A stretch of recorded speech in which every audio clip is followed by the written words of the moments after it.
أسرة انتهاء المؤلف والسيناريست تامر حبيب من كتابة مسلسلها الجديد شربات لوز، والحقيقة ان هو كتب حوالي 21 حلقة منه وهي بتنتظر الانتهاء منه كاملا. وقرر تامر حبيب ان هو يدخل في معسكر مغلق علشان ينتهي تماما من كتابة أحداث المسلسل.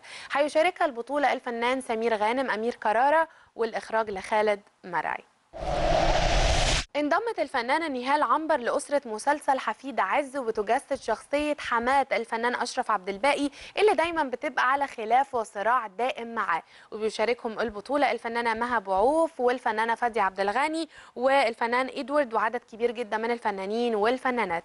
التأليف للمؤلف جوزيف فوزي.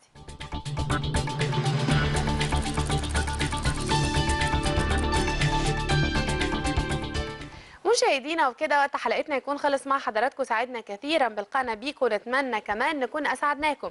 انتظرونا في حلقات كتير جدا من فلاش واخبار اكثر تجددا. انتظرونا. باي باي.